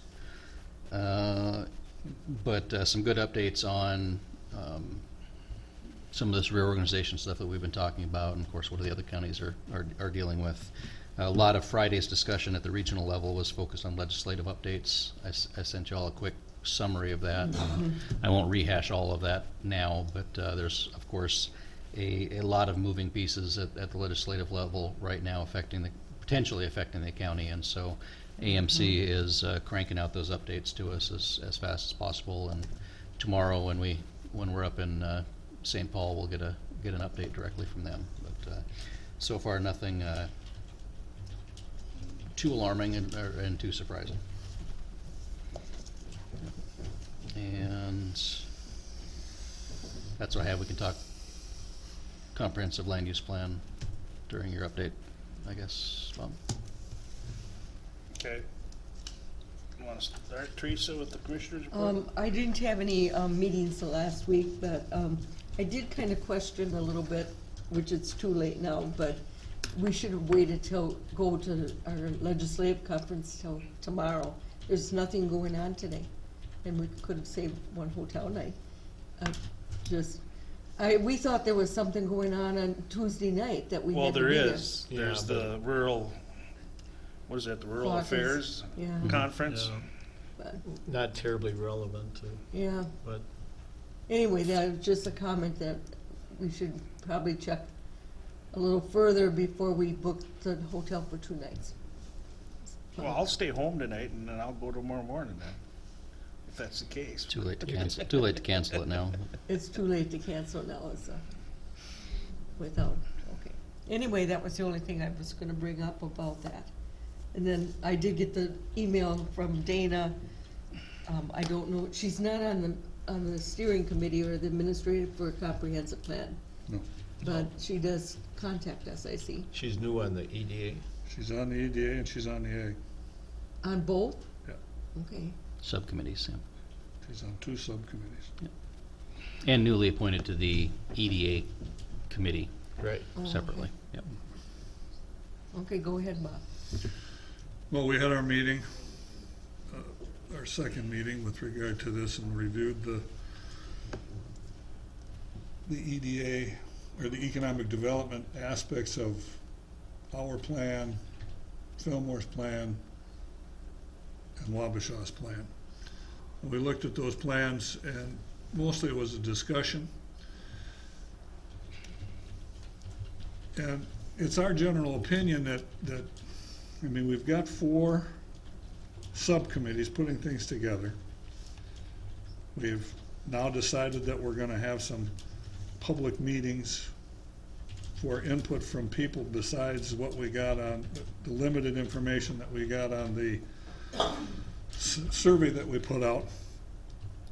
But, and it's what she says in her notice that she sent to you, that an outside agency, be it CETA or whoever, could help coordinate, could help put things in order, could help putting the 4 different categories, of which there's a lot of subcategories, into a practical format. It also would take some of the onus off of the county board, off of the planning and zoning office, with regard to finger pointing and whatnot, as far as we didn't have information, or this is the way you wanted it. And it's a really important document. I mean, it's due every 10 years, and we're at 22 right now. But it's an important document as the basis of our ordinances. And I think we gotta be a lot more careful in putting this together than just, I know we have good people and whatnot, but I think we need some professional assistance to put this together in order to have something that is viable, and when people ask why it's in the comp plan, we'd be able to have an answer, not, well, that's what our committee came up with. It troubles me that this is not progressing, and it isn't gonna have much. I question the validity of what we're gonna end up with if we don't have some professional help. As far as the cost is concerned, I know we had a quote from CETA to do a bunch of things that would have ended up at about $20,000. If we take out of that, I mean, we've got a budget of $40,000 in the commissioner's account, of which we spent $14,000, I think, on the soil and water deal. But if we took $18,000 or $20,000 out of that and just got conservative on what else we spent, I think it'd be money well spent, and make it a lot more appropriate conditional land use plan. And that was kind of the general consensus of our whole committee. I mean, Terry Erickson from La Crescent's on the committee as a representative from the city of La Crescent. He talked about the plan they put together. They spent $60,000 on their plan. And some people like having outside entities. I just think it's important for us to do it right the first time and be done with it, instead of changing. But you know, at our workshop, we talked about the fact that we have really good people in the steering committee, the first group. Sure. We also talked about sending a postcard to every residence in Which is the- important. And in we the can still county, do all and that. having district meetings and putting it together and not spending, using the plans that are already out there. That's kind of the feeling I got from our meeting last week. I'm just expressing Okay, I my opinion and understand. my committee's opinion from Okay. the perspective that we do have good people. But it was like it was brought up at our committee meeting. If somebody sits down and looks at one of the committee members and, where did you get that information? Some of this stuff is gonna be at a loss, and Okay. I think it's a protection, and it's gonna provide us a lot better land use plan, instead of I mean, each committee's got their own way of looking at it. Some are gonna be numerical, some are gonna be in paragraph form. How do you tie it together? And it's like I said, I am not a writer of these type of things. I have no idea how you would write that and put it together. I know exactly what you're saying, Bob, and I agree with everything you've just said, because I am no expert in this either, and it would be nice to have some professional guidance on how to put this together. We don't have to go the whole gambit of spending $50, $60, $100,000. We could get something for 20, just to help us with these public meetings that we're gonna have in each district, or to put it together from the subcommittees. I mean, I agree with you. This is something that we need to get right. It's important. And, you know, it'd be nice to have some guidance. It's the basis of the county ordinances, and it Well, needs to be. it's the basis for the land use. Right. Well, all the ordinances kind of are on the basis of what the land use plan is, so. And they'd be able to help us coordinate with other city plans. I just think we should really consider this. I know Jack has brought up about annexation being a concern, especially in the Crescent area and Rushford area, so townships lose on those for sure. So, okay. So I'm of the opinion that we should at least request proposals. We already got one from CETA, so they could update that. There was an outfit out of La Crosse that they talked about. I have templates from of some RFPs from other counties that contracted out their plans. I can, I'll consolidate, point I'll I'll consolidate them into a document and present it to the board The for last point I'll consideration. make is that, I mean, Jeff was gonna take on a bunch of this, and there's not much more that he's gotta take care of. I think we could use the outside help to kind of spread the, And it was a very Indeed. aggressive timeline, too. yeah. And whoever it is would be able to work with the subcommittees as far as coordinating how you say it and what you say. My opinion. Well, it doesn't hurt to go out for proposals, see what it would cost. And see what it would do. Yeah, see what it would do, So do we have a consensus here? to go out for proposals. Just to pursue this Do you need a little motion to further? that effect? Well, this has not been, it wasn't on the agenda, so I know it. But we can have a consensus to, that's what I'm asking, the consensus versus a to vote. have our administrator go out To for look into it, and proposals then we could, and see what they can do, and then we'll and we make, could officially act on it the next meeting, That'll work. if that's okay with everybody else. okay. Fine with that? Yep. Thank you. Okay. So- Last thing I so wanted to mention. Clarify, you would like me to postpone the scheduling of activities as planned? Yes. Well, I think that would be a good idea until Yep. the next meeting, so we've got an idea what we're gonna do. And our Will do. next meeting will be a meeting, so we Yes. can put it on the agenda. Our next regular Our meeting. next Yeah, regular because we're meeting- skipping next Tuesdays. Yeah, because we're not gonna meet next week. We are gonna skip next Tuesday? Yeah. That's. Yes, that was a we're- workshop that we're gonna skip. We're gonna move that to the end of the I month. thought I heard earlier that we were moving the skip until the end of the month. Yeah, we're Yeah, gonna, we're gonna move the third to the. we're gonna move end. the workshop. No meeting on 3 March. Okay. Next board meeting. There you go. I misunderstood. I thought it was March. gonna be not gonna meet, then we were gonna meet, and then move it to the third. Okay, never mind. Pay attention. Hang my head in pitiful shame. Last thing I want to mention. Last week, we lost a former county recorder, Darrell Tessmer. He was an exceptional member of the Houston County staffing family, and he did a great job for the county, and it was a sad loss when he passed. I just wanted to mention that he was a good man and really did a great job for the county. And as a community, we'll miss him. Yep. He actually got a county recorder for the state one year. Yep. So, just wanted to put that in the minutes. Did we previously mention the SMART meeting? No, we did not. You wanna, or I'm the sub, so you're you the can sub, talk so I'll about talk that. about it? Are you done? Yes, sir. Okay. I guess I would mention, I don't, again, probably brought it up at the workshop, but I attended the job fair at the La Crescent Community Center that our EDA office arranged. Attendance was quite good, and the amount of businesses that came and were represented, I was quite impressed. So again, I think that was a good idea, and I think it had a good result.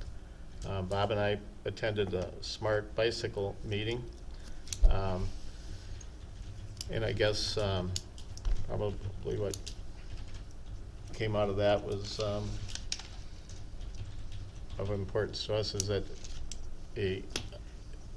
an emphasis again on getting a community group, I think, together to really press things. But since then, we are having our legislative meetings tomorrow or Thursday, and Bob has penned a very good letter to our representatives expressing our desire to look at the trail out past Beaver State Park, which has we've gotten pushback from the park people. So anyway, we're going to try to get more aggressive in that regard and see what we can get moving there. You've gotten pushback from the Beaver Park people? Yep.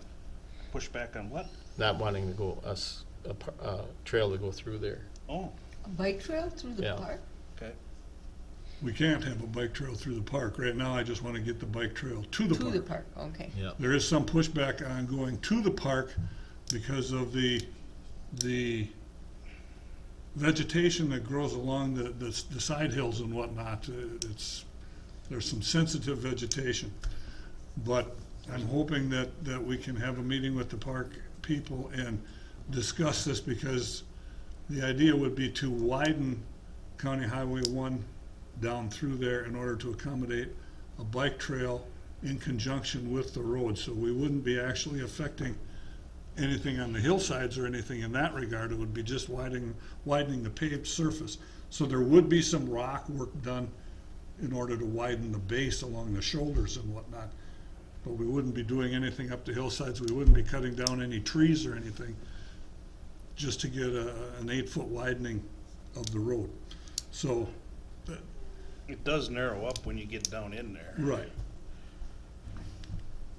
I know it narrows up, but if we're not affecting the hillsides, I'm hoping we can convince the parties that, the powers that be, that it would be okay to have the bike trail down to the park. At least then, and I know people that ride their bikes to the park and ride them back. They would have a safer route to the park. The people that camp at the park would have a place to take their bikes and ride to Caledonia. And there's the potential that the trail leading from the high school down to that easement that we have along Highway 76, because of the Frank Addition, maybe we could consider that as a safe route to school for the kids that live in the Frank Addition. So funding from that avenue. But they got to cross 76, and I'm not really sure if that's considered a safe route to school, so that might not work out too well. But a thought. If La Crescent gets a bike bridge, we should get something too. All right, the only other thing we already discussed that the meeting with about the highway shop, and like I said, we have a meeting next Monday, and we'll continue working on that effort. Okay. Is that it? That's it. Okay. Yesterday I was at a one watershed meeting in Preston, and Dave Walters gave a presentation on the Crooked Creek watershed project. And he did the history of how this all started. They've been working on this since 2007. So here it is, 2019, and we still haven't dug ground yet to start that project. They were hoping to do something this year, but they've run into another snag with some engineering stuff, so we don't know if that's gonna happen this year or not, but he did a very good job of presenting it to the committee, and so, it'd be nice to get that thing going, because it's been a long time coming. It gets a little frustrating with all the red tape and the nightmare of paperwork, and engineers, and certain engineers disagree with other engineers, and yeah, it's a back and forth type of deal, so. There was a large discussion too about our role on that committee, on that watershed plan committee. It was pointed out that we're not an entity and we're not a district, we're a collaboration. So there has been a little confusion on what exactly our role is, and we're looking for some clarification because some of the bylaws are a little misleading. There was somebody there to try to help explain some of that. I don't know if it made it more clear or not, but so that's still a work in progress. So I think most of us have not me, but the senior members that have been on this committee for a long time have a fairly decent understanding of it, but they also have these questions. So being the new guy on here, it's been a learning experience for me to understand how this all works. So I've been just kind of being like a sponge and trying to soak it all in to understand it. So I guess that's all I have to report on that. And like Jack said, I asked Brian to do his his report on the meeting we had, and he did a good job. So that's all I got. If I could, just one other thing, March 19th, the Veteran Service Office is working with the other VSOs in the region, in fact, the whole Cooley region, to have another Veterans workshop, Vets Day, over in La Crosse. And just wanted to get Veterans Bonanza, sorry, I was blanking on the word for it. But Rob's been working real hard on that. The advertising has gone up. They have overbooked the number of vendors and businesses that want to come and be at that. That'll be is that at the center? It's at the hotel this Um, year as well, and next year they're looking at having to move into the center. Okay. Over 600 attendees expected, but certainly want to get out the word out to all veterans that it's a good opportunity. Okay. I forgot to mention on this meeting yesterday, there is a sliver of Houston County that drains to the Mississippi, and it's not in the river watershed, the Pine Creek area. And there's discussion, that was a lot of the discussion on the Whitewater watershed district extending out to that far and making that, and I guess this was done back in 2018. I didn't know this, but that's already been approved to be a part of that watershed district. I don't think Winona's gone to that yet, but on that part of the Pine Creek area, so that's where a lot of this all got started. But I just wanted to point out that that's the sliver of Houston County that's not in the Root River Watershed District, so. Dave did give a report to us, the board, about that, Yep. because that's where I live. Right, yep. Question for you. Is the Root River watershed, does that include Crooked Creek and Winnebago? Yep. Okay. Even though they dump into the Mississippi and not the river? Well, the Root River dumps in Mississippi too, so. I know it, yeah. but those But two don't dump into the Root, but they're still part of the watershed. Yep, yep. Okay, We have a meeting at 1 o'clock today in Mabel. yep. Thank you, Teresa. Don't want to forget that. I won't let you forget that. Okay, anything else? Public comments? Closing public comment? Anybody want to have a public closing comment? If not, is there a motion to adjourn? So move. Second? I'll second it. Okay. All those in favor signify by saying aye. Aye. Opposed, same sign. Thank you.